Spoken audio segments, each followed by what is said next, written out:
교회가 한결 빛이 납니다. 그리고 또 새롭게 우리가 예배 시간들에 하나님 앞에 또 찬양하고 준비하고 하는 이런 일들이 우리의 마음을 참 밝고 흐뭇하게 만드는 것 같아요. 예. 어제 권사님들과 집사님들이 이제 분갈이를 하면서 화분들을 정리하는 걸 봤는데 참 예뻐요. 꽃들이, 화초와 꽃들이 새롭게 이제 막 피어나기도 하고 옹기종기 햇살들이 있어서 그 꽃이 막 이렇게 파랗파랗 올라오는 그 장면들이 꼭 우리 아이들이 막 자기들끼리 막 이렇게 이야기하다가 제잘 그리다가 또 우리 어른들이 모여 있는 방안을 구경하듯이 이렇게 고개를 내밀어서 구경하는 듯이 제 눈에는 좀 그렇게 우리 꽃들이 보이더라고요. 저도 나이가 들었나 싶은 생각이 있고 그렇습니다. 근데 겨울을 지나면서 항상 느끼는 게 있는데 한 가지가 뭐냐면 이게 좀 어떨 때는 물도 좀 이렇게 성실히 못 주고 또 추위와 또 이런 것 때문에 시들어서 다 죽은 것 같은데 조금 이렇게 손길이 가고 물을 주고 햇빛을 받고 하면 활짝 피는 거예요. 야, 우리 인생들도 좀 그랬으면 좋겠다 이런 마음들이 좀 있는 거예요. 그러면서 그랬으면 좋겠다가 아니고 그게 우리 인생인데 우리는 너무 세상적인 어떤 논리나 이 생각들이 갇혀서 사는 거예요. 말 그대로 내가 뭐 나이 들어서 늙으면 죽고 병들고 뭐 이런 생각으로 그냥 당연히 그런 것으로 생각하는 거예요. 근데 주님은 오늘 부활신앙의 인생과는 그렇지 않다라고 말씀해 주고 있어요. 우리는 항상 새로운 거예요. 창가에 매달려서 창밖을 구경하는 아이들처럼 우리가 새 생명과 우리의 어떤 싱싱함을 유지하려면 우리 식물들이 어디를 보고 잎을 내고 이렇게 굽어집니까? 햇빛을 보고 햇빛을 향하여서 식물들이 자라잖아요. 사실 화분을 싹 돌려놓으면요 언제 돌았는지 싹 돌아서 있어요. 너무너무 신기해요. 사실 우리도 마찬가지예요. 우리는 너무 한쪽만 좀 바라보며 살아가는 것 같아요. 우리는 생각은 내 사랑하는 주님 하나님의 은혜와 그 사랑을 갈망하면서 살아간다라고 생각은 하는데 자꾸 옆에서 소리가 들려요. 여기 봐, 이게 중요해, 이렇게 해야 돼 라고 하는 그 말하는 것에 자꾸 내가 돌아서는 거예요. 주님 잠깐만요 항상 이래요. 이게 참 우리의 마음 빼앗는 일이 세상엔 참 많은 것 같아요.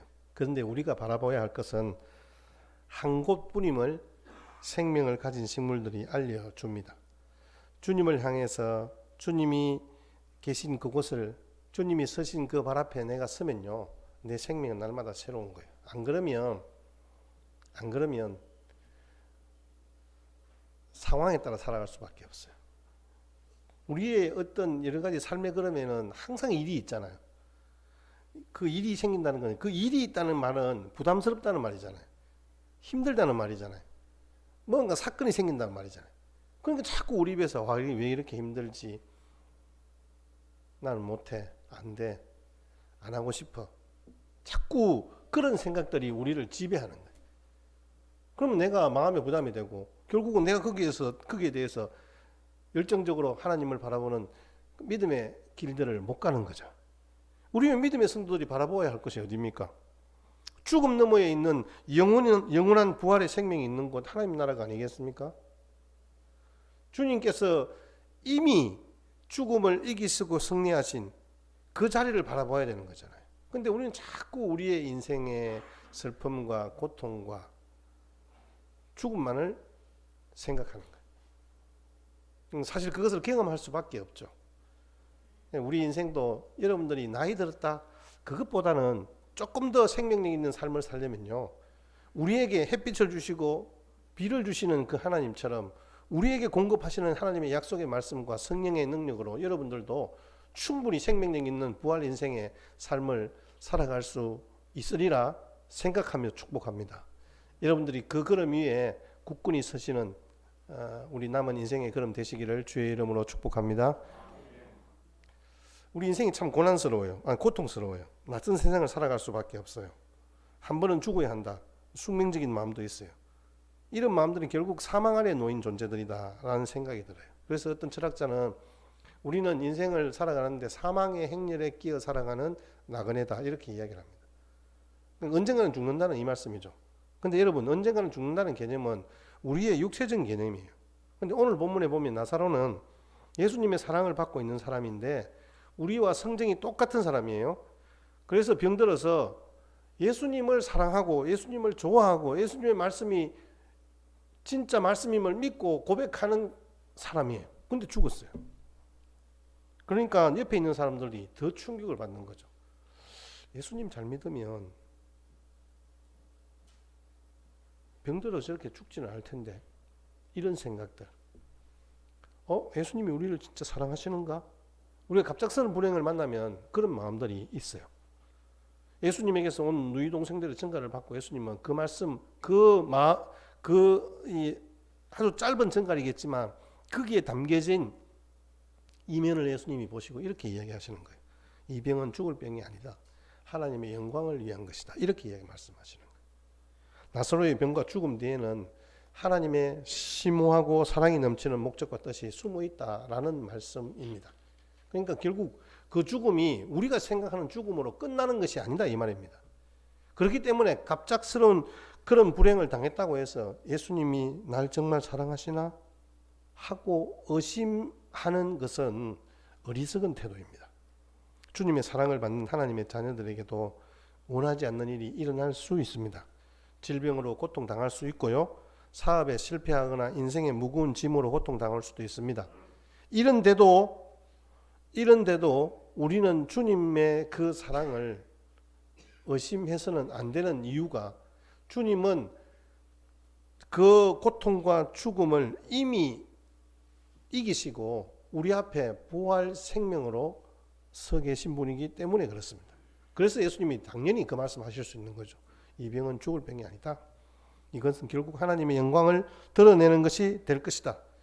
그런데 예수님이 오늘 말씀에 보니까 눈물을 흘리셨다 했잖아요. 우셨다 했잖아요.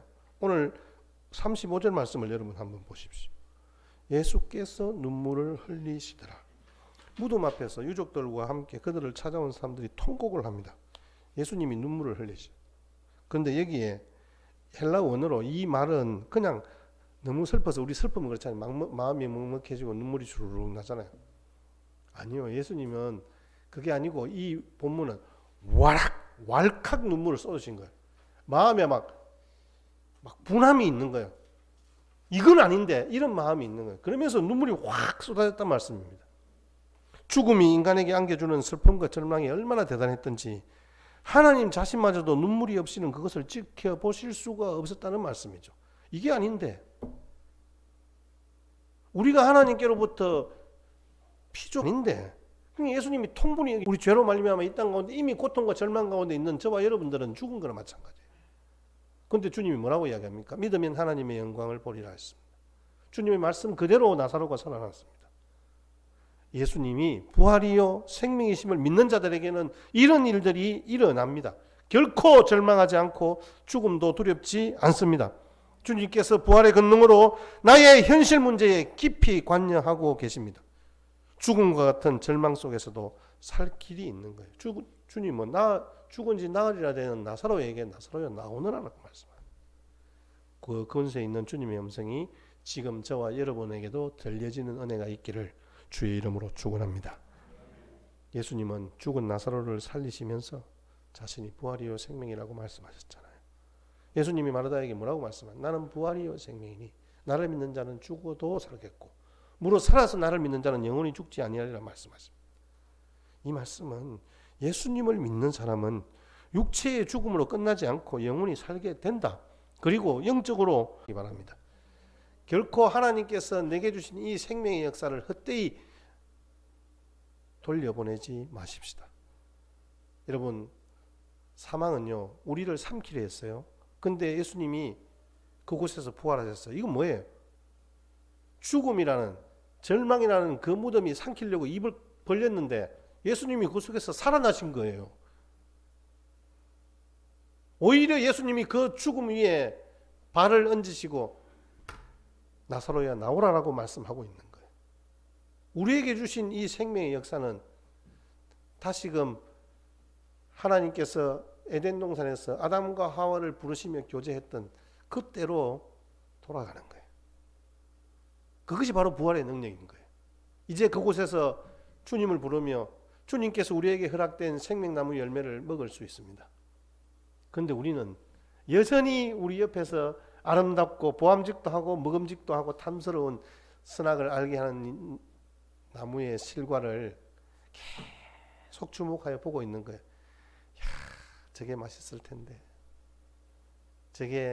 저걸 먹으면 내가 세상에 원도 없겠다.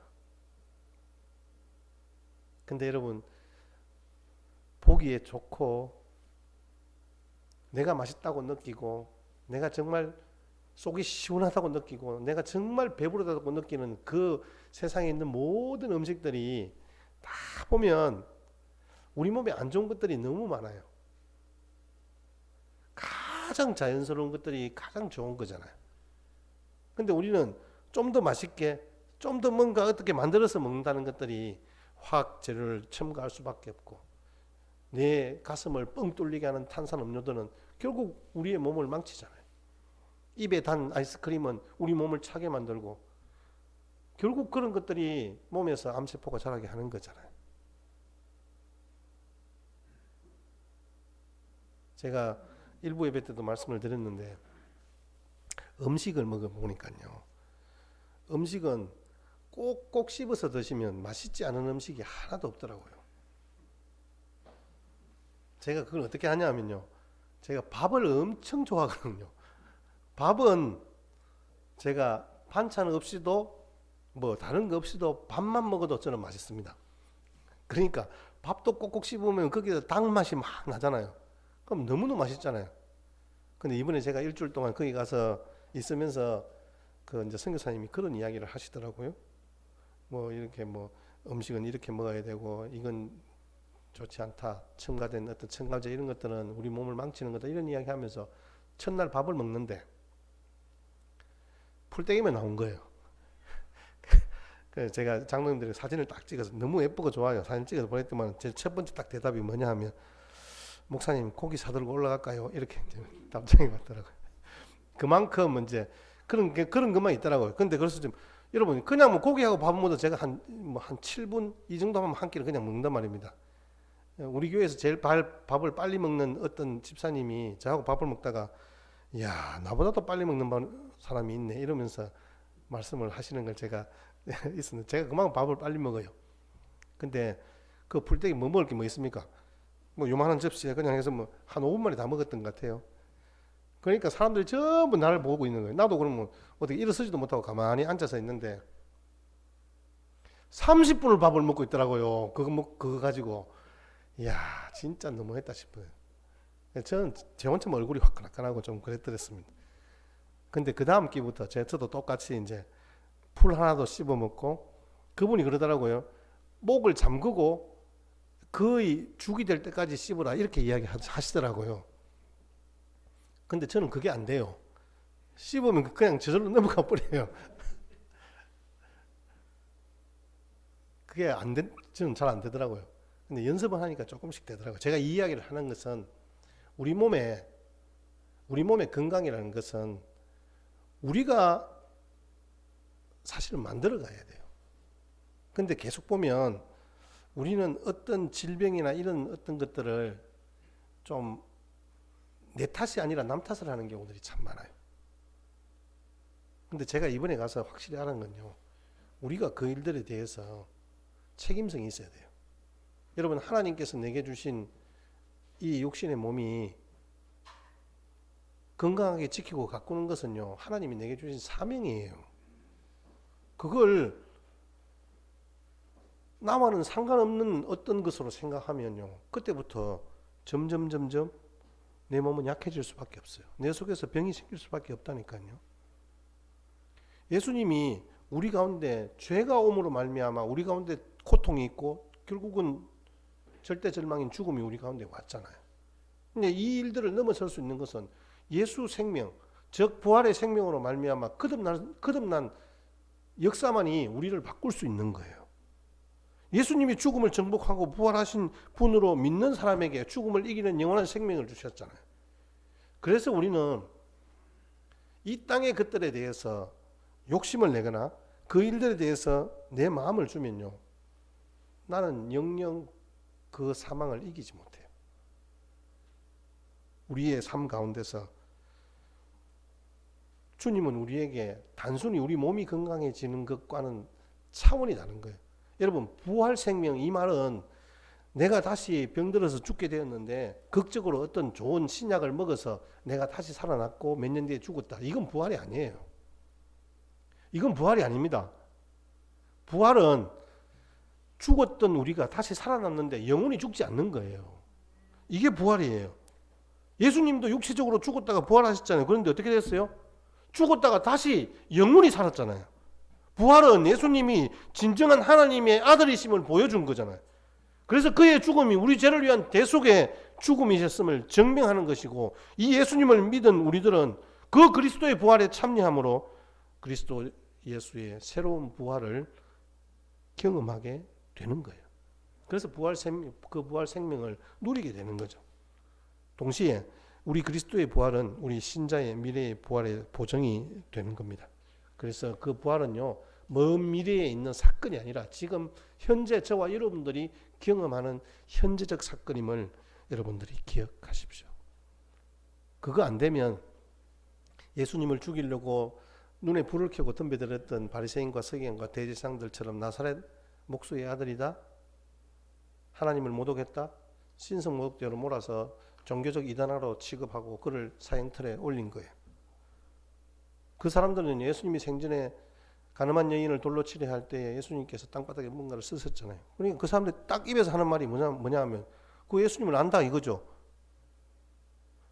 요한복음 7장 15절 말씀에 배우지 않았는데 어떻게 글을 안 하냐는 거예요. 배우지 않았는데. 여러분, 예수님이 배우지 않는다고 글을 모릅니까? 주님은 지혜와 지식의 근본이신 분입니다. 그런데 자기들의 지금 얄팍한 그 지식, 자기들이 좀 배운 그 율법 지식으로 말미암아 다른 사람들은 나보다 못하다는 생각들을 가지고 하대하는 거예요. 자기들은 믿지도 못하면서 사람들도 믿지 못하게 만드는 암적인 존재잖아요. 그런데 예수님께서는 죽은 나사로를 살리심으로 그 소문이 유대에 퍼졌습니다. 나사로가 살아났습니다. 나사로까지 싸잡아서 죽이려고 하는 거예요. 그런 종교가 완전히 썩고 부패한 집단이죠. 그런데 이 예수님의 부활은 하나님의 아들로 확증해 주는 사건이 되었습니다. 하나님께서 이 부활로 말미암아, 예수님의 부활로 말미암아 우리에게 주시는 이 사건은 죽음의 세력 앞에서 꼼짝도 못하고 머리 숙여서 항복해야 하는 가운데 땅속에 들어갈 수밖에 없잖아요. 그런데 예수님께서 그 사망의 권세를 이기시고 다시 살아나신 거예요. 예수님이 사망은 예수님을 가두지 못해요. 생명의 역사, 예수님의 그 생명의 부활로 말미암아서 이제 우리 인류에게는 죽음과 사망이 없다. 그 고통의 멍에에서 완전히 우리를 해방시켜 줬다. 이게 바로 성경이 우리에게 전하는 메시지잖아요. 천국을 우리의 기업으로 허락해 주신 거예요.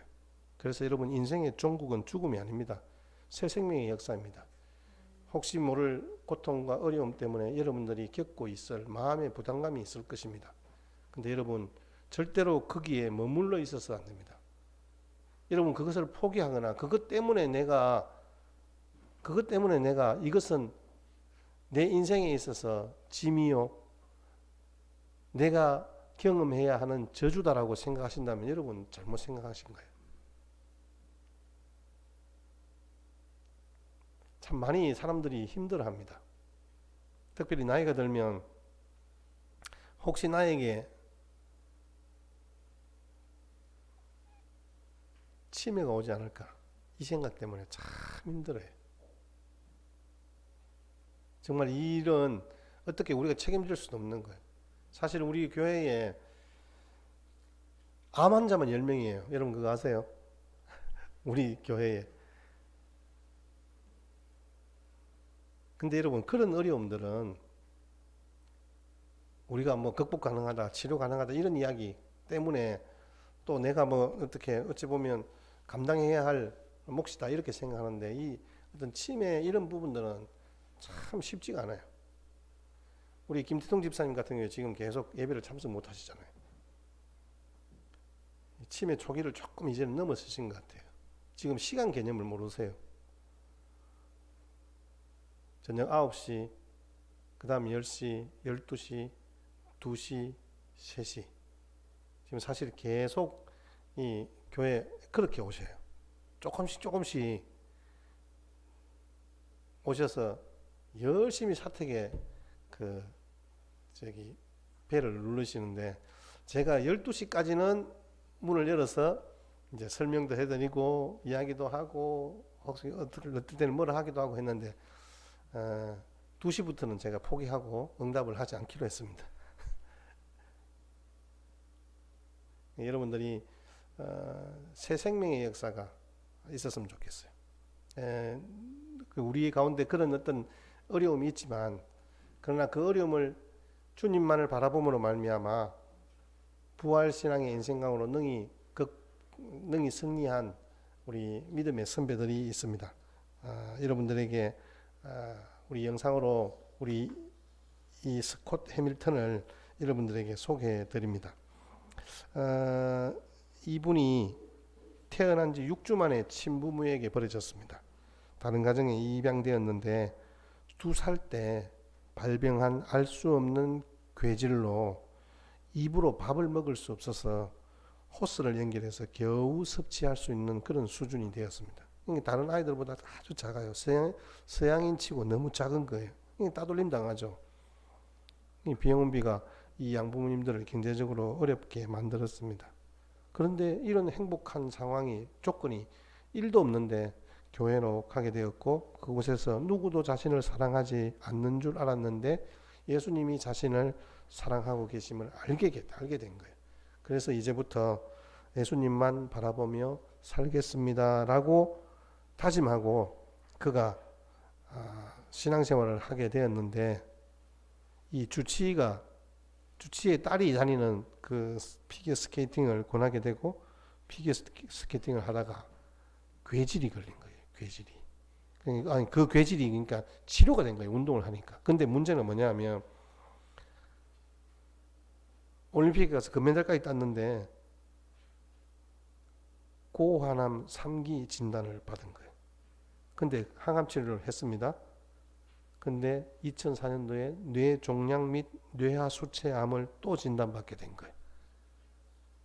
연이은 암 진단을 받고, 사실은 이게 무슨 인생이냐, 이게 무슨 일이냐라고, 왜 어려움이 나한테만 집중해서 오느냐, 이렇게 할 수도 있는데, 사실은 이 스콧 해밀턴은 끝까지 인도하시는 하나님 안에서 날마다 승리하며 최고의 길을 걷고 있다라고 고백하는 거예요. 여러분들에게 이런 도전과 메시지를 시사하면서 이 영상을 보시면서 같이 함께 말씀을 정리하도록 하겠습니다.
자, 우리 같이 함께 읽겠습니다. 시작. 무릇 하나님께로서부터 난 자가 세상을 이기느니라. 세상을 이기는 승리는 이것이니 우리의 믿음이니. 아멘. 여러분, 주님이 우리 인생의 코치 되십니다. 주님이 우리의 생명의 주인 되십니다. 우리의 모든 질병과 고통들은 주님 바라보심으로 능히 이길 수 있습니다. 왜? 주님이 이미 그 죽음을 이기시고 승리하신 부활이요 생명 되시잖아요.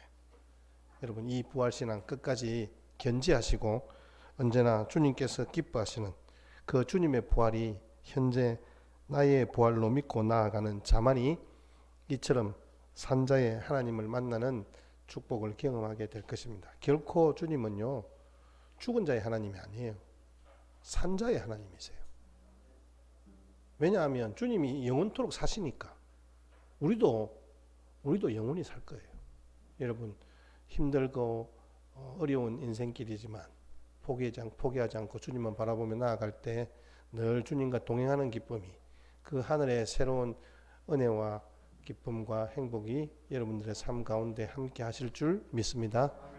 한 주간도 승리하시기를 기원합니다. 찬송가 456장 찬송 드리면서 봉헌하시겠습니다.